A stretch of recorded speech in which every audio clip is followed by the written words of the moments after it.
Ladies and gentlemen, the story you are about to hear is true.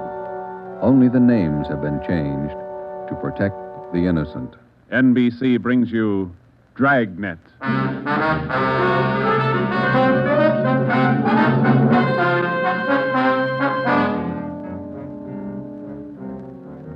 You're a detective sergeant. You're assigned to homicide. Somewhere in the tangled web of your city, there's a killer on the loose. A young woman has been brutally murdered. The weapon, a steel bludgeon. Your job is to get him. Dragnet, the documented drama of an actual crime, investigated and solved by the men who unrelentingly stand watch on the security of your home, your family, and your life. For the next 30 minutes, in cooperation with the Los Angeles Police Department, you will travel step by step on the side of the law through an actual case from official police files. From beginning to end, from crime to punishment. Dragnet is the story of your police force in action.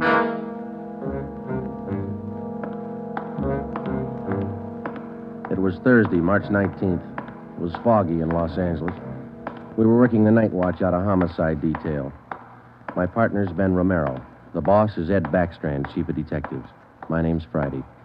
It was 9:14 p.m. when I got to the old Central Jail building, third floor. The crime lab. Hi, Joe. How you coming, Lee? Just ran a spectrograph. What'd you find? The paint flake from the victim's head matches that paint on the hunk of pipe. Any prints? The pipe was clean, no latent prints. Well, that figured. Anything else? Got those blood test reports. A couple of slides for you to look at under the comparison mic. Mm-hmm. Thanks, Lee. Oh, hi, Joe. Didn't hear you come in. What's it look like, Ben? Here's the blood test reports. This one is blood found on the piece of pipe. Type A. This one's blood from the victim. Type A. They match. That's right, boys. Doesn't mean too much, though. Did you look at these slides under the microscope? No, not yet. Well, this is your clincher. Wait till I get the light. Okay, take a look. Mm-hmm. Got a make? Yeah, go ahead. Well, this slide here on the right, Mm-hmm. that's a slice of hair from the victim's head. On the other slide is hair found on the steel pipe. Yeah? She had wavy hair. Both specimens are flat. Same hair, Joe. You got anything on that piece of pipe, Lee? Nothing. Just ordinary steel pipe, 14 inches long. What else you got? The plaster impressions of those footprints we found by the body. Here they are. Crepe soles? Tennis shoes, new ones, size 9, good impression. Ground was soft. Man about 150 pounds, according to the length of stride, roughly about 5 feet 10 inches tall. Yeah, new shoes, all right. You can still read the manufacturer's label. That's right, made by the Sport King Company. Well, that's something to follow up. Yeah, sure, you could start with the tennis courts. Only about 1,000 or so in L.A. Maybe you'd rather track down the brand. These particular tennis shoes are the biggest sellers in the country. Yeah. Where'd you like to start, Minneapolis or Pullman, Washington? What about that glove? Yeah, you might look for a missing glove. Yeah. They go well with the shoes, just about as common. White cotton work gloves with a blue top. Here's the right glove. You find the left one. Blood on a glove? Type A.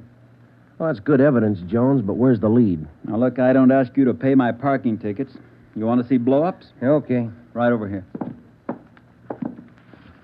Oh, yeah. This is the vacant lot where they found the body. Yeah, that's right. Here's a close-up of her showing the location of the murder weapon, the glove, and the footprints relative to the position of the body. Looks as bad as yesterday. Sure did work her over, didn't he? The rest of these are morgue shots. Interested? No, I checked them this morning. Once is enough, Lee. Yeah, that winds it, boys. You want to go over the stuff in her purse again? You find anything more? No, nothing you haven't seen already. The usual. Makeup, comb, barrette. That's a hair clip. Mm-hmm. Few cheap stones in it. Loose change, a quarter, nickel, few pennies. Her ID card. Yeah. Helen Corday. 33 Naomi Place. Age 21. 21. That's not very old, is it, Lee? Not to die. No.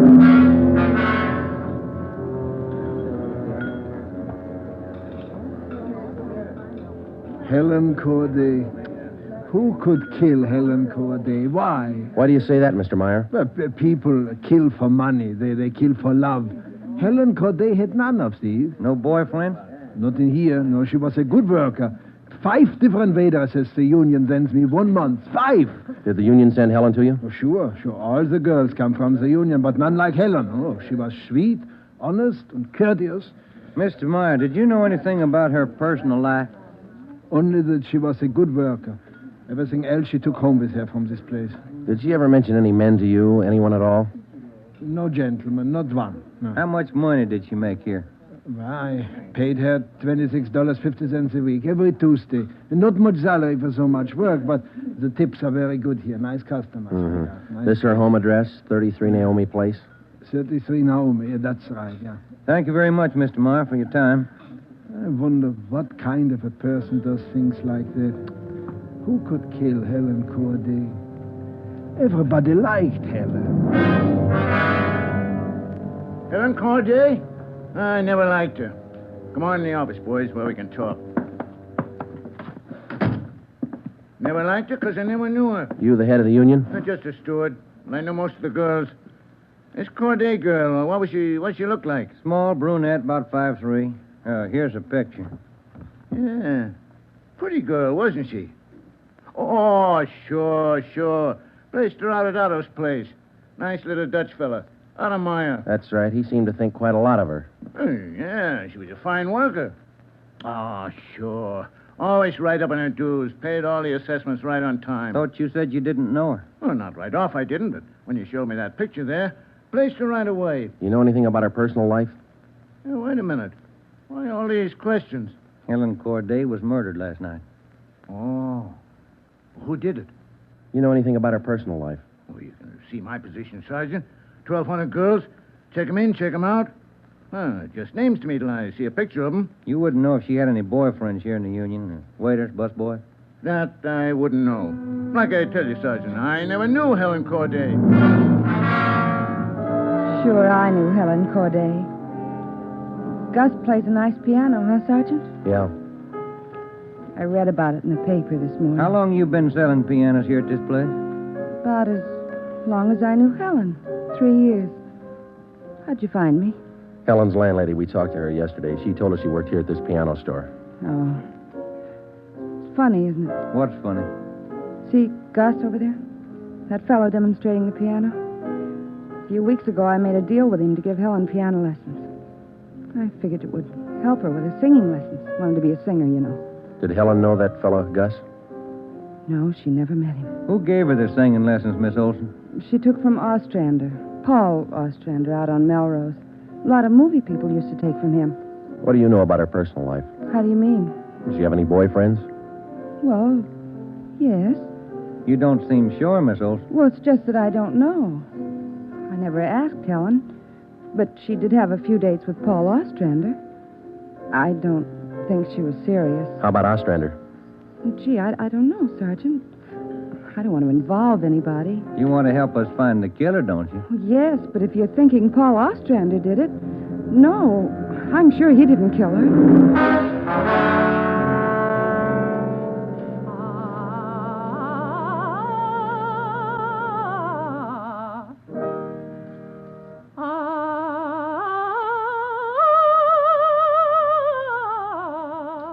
That's all for today, Victoria.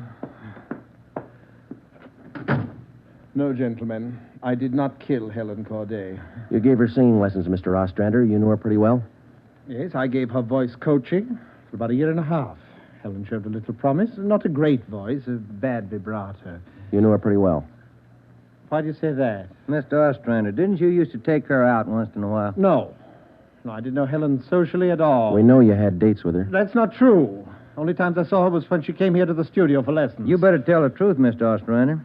We can prove that you've been out with her. Afraid of the publicity, is that it? Certainly that's it. I have a successful business here. I've spent years building it. Anything like this would ruin me. Then you have been out with her. Only a few times. Nothing serious. I had nothing to do with her murder. Now, that's the truth. Don't you know that withholding information about a thing like this can go kind of hard for you? Yes, I know that. What else could I do? Mr. Ostrander, somewhere in this city right now, there's a guy who beat a young girl to death. He crushed her skull with a piece of steel pipe. We need every bit of information we can get to track him down. I know that, Sergeant. You could have come to us. We wouldn't run to the newspapers with it. If the information's confidential, that's the way we treat it. Most of the time, it's the people who run to the newspapers first. Then they come to us. That's right, Mr. Ostrander. People are their own press agents. Sergeant, I'd like to know what right you have to invade my privacy and lecture me on my civic duty. All right, I'll tell you what right, Ostrander. We want the man who murdered Helen Corday. I got as much right as he had at 12:14 this morning. Come on, Joe. Yeah. Thanks, Mr. Ostrander. Sorry if I invaded your privacy.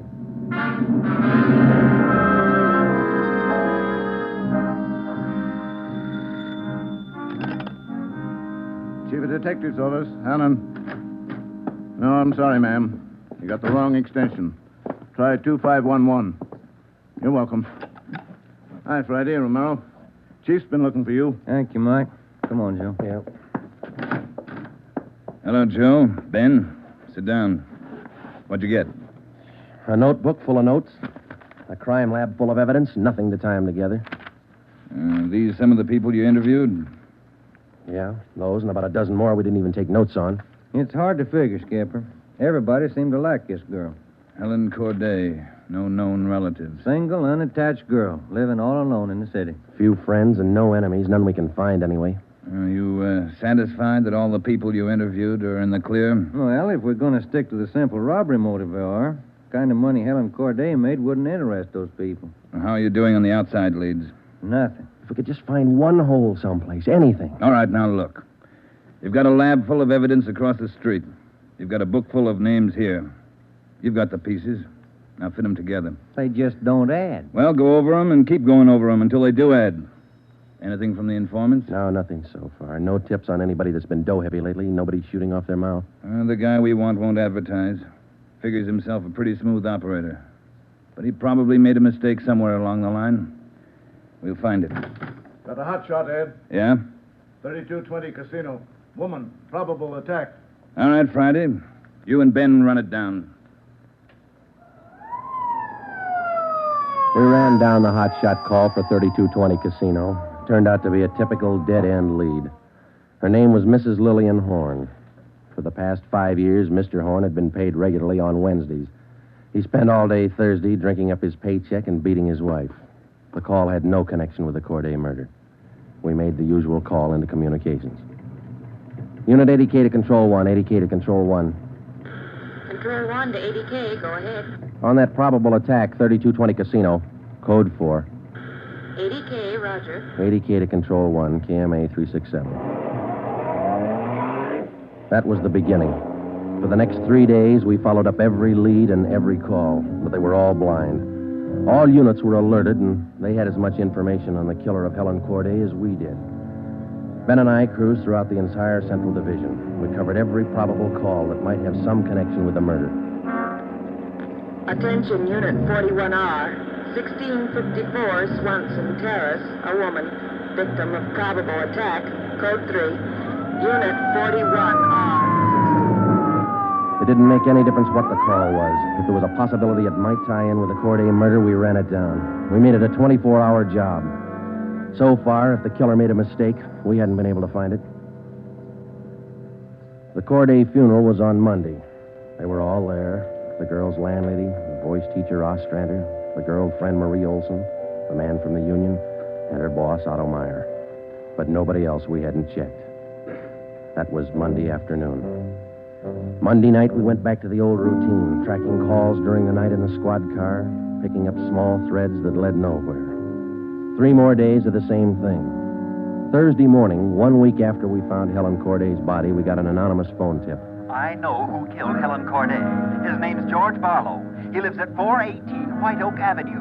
He used to date her up all the time. Get him and you've got the murderer.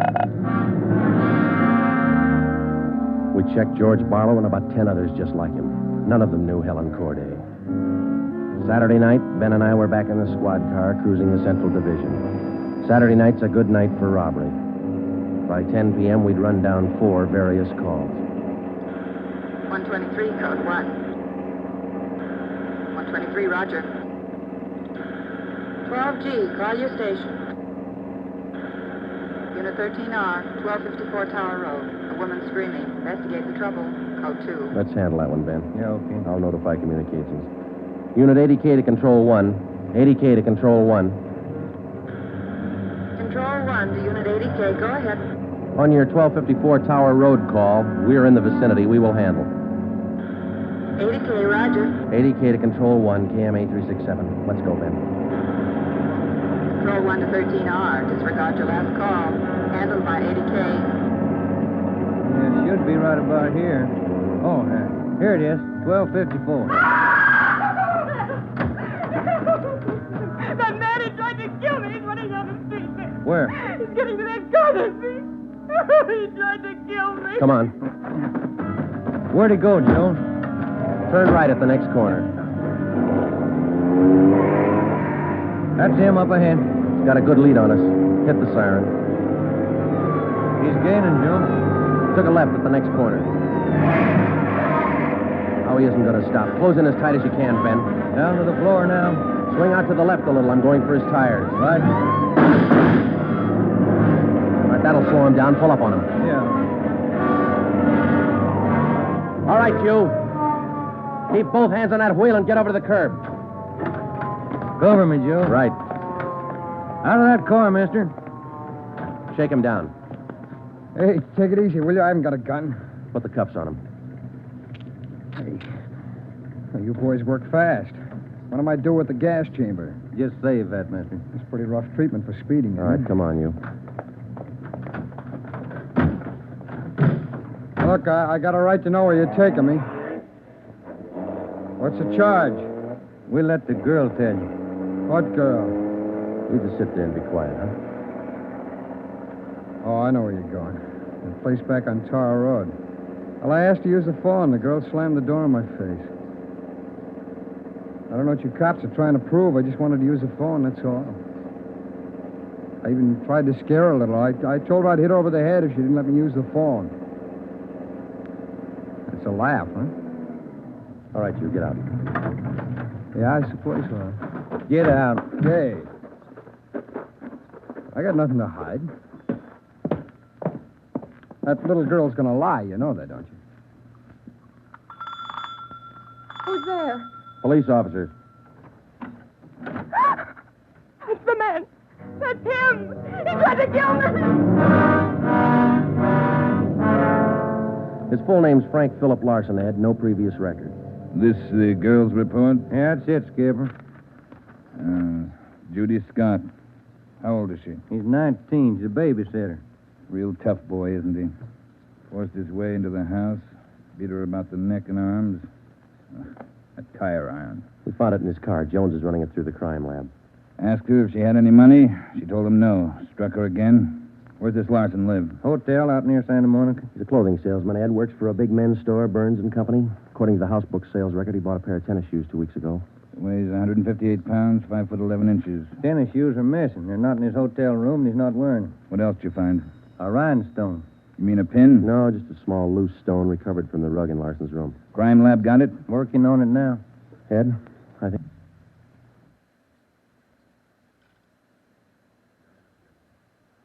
We got the man who killed Helen Corday. A few scraps of circumstantial evidence and a hunch. That's not much to go on. Larson had gone after the little Scott girl with a tire iron. Wasn't much of a tie-in, but we had to be sure. All that day, we checked Frank Larson's alibi for the night of Helen Corday's murder. We interviewed the personnel manager at Burns and Company where he worked. We talked to all the clerks who knew him, the manager of the hotel where he lived. We found out everything we could about Frank Larson. And that night at 10 o'clock, we had the prisoner brought to the interrogation room. How are you, Larson? Fine. Just fine. I like jail. Sit down. Lousy weather, been foggy all over town. I wouldn't know. I've been inside all day. How old are you, Larson? 31, same as the last time you asked me. Where'd you go to school? I didn't. I was born smart. You sell clothes, don't you, Larson? We know you work for Burns and Company. Remember, you told us. What is all this? What are you guys trying to build? Just want to know if you like selling clothes. That's all. What do you coppers know about clothes? One blue serge a year is your speed. You know quite a bit about clothes, don't you? I've been selling them for 5 years. Can you tell me something I've been wondering about? What's that? Are your socks and tie always supposed to match? That's what the style books say. Bet you always know the right things to wear, don't you? You wouldn't wear black shoes with a brown suit, would you? Is that what you're keeping me here for? Stylism?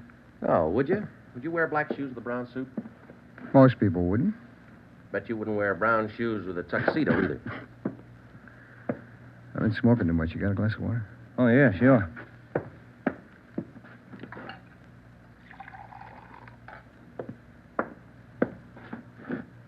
There you are, Larson. Thanks. That's good and cold. How about it? Would you ever wear brown shoes with a tux? Nobody would. That's a navy blue flannel you got on there, isn't it? Yeah. It's a good-looking suit. Stop around sometime. Get you a good deal. Suit like that flannel there you're wearing. You'd never wear tennis shoes with an outfit like that, would you? What do you think? I think you did. I think you wore them the night you killed Helen Corday. Who? Maybe you didn't have the blue suit on, but you were wearing tennis shoes, Sport King, size 9. Sell for $5.95. You picked them up at a discount. Cost you $3 1/4. Where'd you get that? Out of the house book, Burns and Company. You wouldn't have those shoes around now, would you? We couldn't find them in your hotel room. Your boss, Mr. Craig, used to think a lot of you, Larson. Before you started drinking on the job, your commissions used to run pretty high up the last couple of months. What happened? That cheap rye get to you? Well, you two really nosed around, didn't you? When are you going to tell me what I eat for breakfast? Cornflakes, cup of coffee, donut, sometimes 2 donuts when you're hungry. Elsie waits on you at the Royal Cafe. She gets a dime tip. Can I have some more of that water? Help yourself, there's a cooler. They're good and cold. How about it, Larson? Where are the tennis shoes? They wore out. In 3 weeks? Can't be very good tennis shoes. No, they didn't wear out. What'd you do with them? You know all the answers. You figure it out. We know you bought the tennis shoes. We don't know where they are now. We know you had them, size 9. 3 feet from the body of Helen Corday, we found 2 size 9 footprints made by a pair of Sport King tennis shoes. We figured the man weighed about 150 pounds. You weigh 158. Figured he's about 5'10". You're 5'11". You come awful close to being the same build as the man who killed Helen Corday, don't you, Larson? And you wear the same size tennis shoes, same brand name. A lot of people wear 9s. It's the average size. They sell a lot of Sport Kings, too. Everybody wears them. If we could find your pair, might make a difference. Doesn't mean your tennis shoes made the prints with the body. Doesn't prove it didn't, neither. What'd you do with them, Larson? I threw them away. That's too bad. Might make a difference. No, what difference could it make? I threw them away, that's all. Now, how about the mate to this glove? I never saw it before. Found this right-hand glove by the body of Helen Corday. Just an ordinary cotton work glove. Everybody wears them. If we could find the missing left glove, why, it might make a difference. Size medium. That's average, too, isn't it, Larson? I never sold work gloves. I wouldn't know. No, but you bought work gloves, haven't you? Not a pair of those. Mean like this, don't you? We only got one. What kind of work gloves did you buy? I didn't buy any. You just said you did. I never said I bought any work gloves. You bought tennis shoes, though, didn't you? I told you I bought the tennis shoes. Didn't I tell you I bought them? No, you didn't tell us. We told you. Found out from Burns and Company where you work. All right, you told me. I bought them. You know that. Same kind of tennis shoes that made footprints by Helen Corday's body. It wasn't me. Then why won't you tell us what you did with these I've shoes? already told you I threw them away. They were only 3 weeks old. Must have worn out awful fast. I didn't say they wore out. They got too dirty. No, you told us they wore out. Remember, Larson? I don't remember what I told you, but I don't have them now. We know you don't have them now. Where are they? He told us. They got too dirty. Right, Larson? Yes. Yes, that's what I said. Anyhow, you haven't got them now. No, I haven't got them now. All right, now, just for the record, Larson, which was it? Did they get too dirty or did they wear out? Whatever I said before. You said both before, Larson. All right, I said both. You haven't got anything on me. We got that little Scott girl statement from last night. She says you tried to kill her. She's lying. I told you she'd lie, didn't I? I only wanted to use the phone. She says you hit her with a tire iron. Did you hit her with that iron? No, I only tried to scare her. I didn't hit her with anything. Then how'd you get those marks around her neck and arm? Police doctor says they were made by that tire iron. I don't care what your doctor says. I didn't hurt her. Now, what do you mean, Larson? You didn't hurt her or you didn't hit her with that tire Neither iron? one. I just wanted to use a phone. How'd you know she had a phone? I didn't know if she had a phone. I just went up to find out. To find out what? To find out if I could use her phone. Thought you said you didn't know if she had a phone. I don't know anything the way you twist everything around. Sorry, Larson. We only want the truth. How about a cigarette? Yeah, I could use one. Here's the light. Larson, where were you Wednesday night, March 18th? How many times you going to ask me that same question? Just want to make sure we got it right. I told you this morning. I went to a show. I got out about 11, had a beer, and I went home. What time did you get home? About 11:30. Did you stay home? I went to bed. What'd you see at the show? I never remember the names. You ought to try to remember this, and it's pretty important.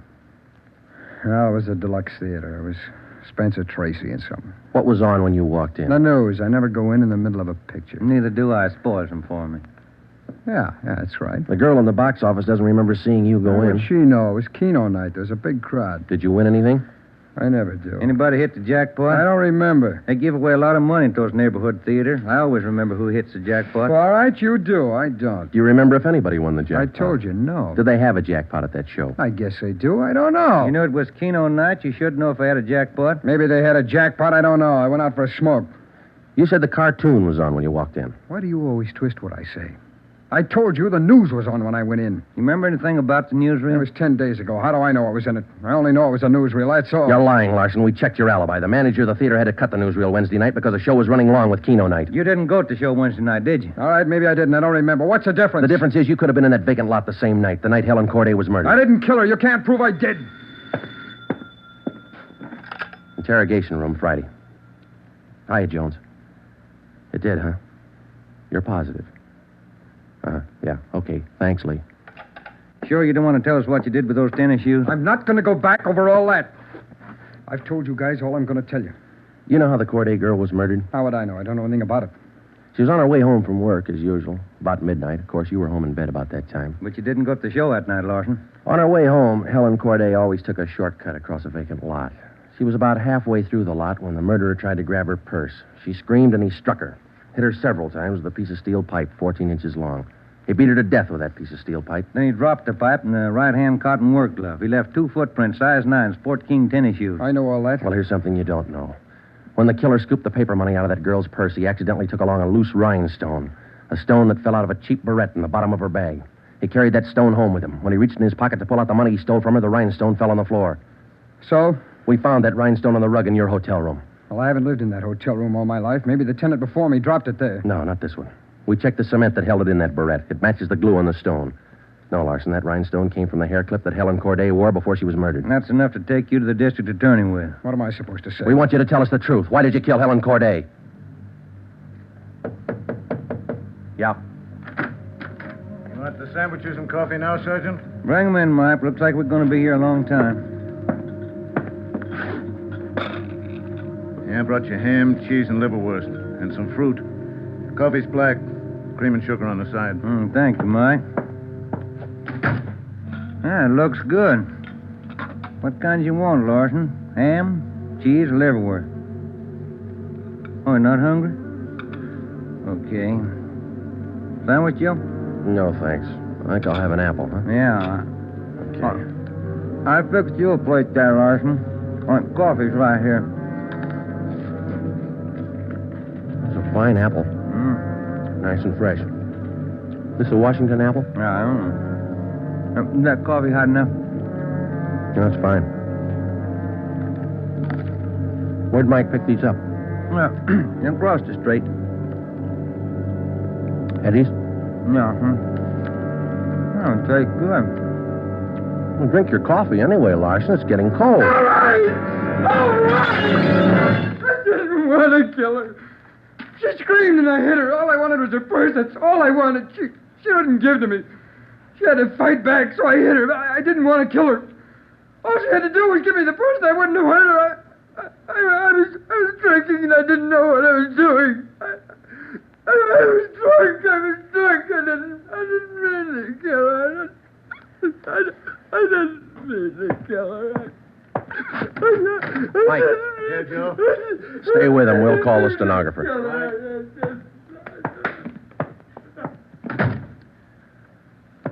See you tomorrow, Joe. Good night. Yeah. Sour racket, huh?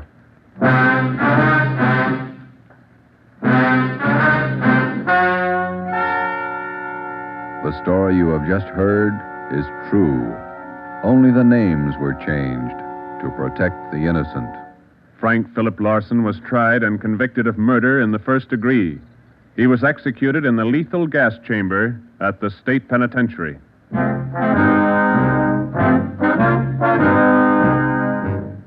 You have just heard the fifth in a new series of authentic cases from official files. Technical advice for Dragnet is furnished by the Los Angeles Police Department. Tonight's program is dedicated to Police Officer Charles A. Brady of the Chicago, Illinois Police Department, who on the night of September 2nd, 1945, gave his life so that yours might be more secure.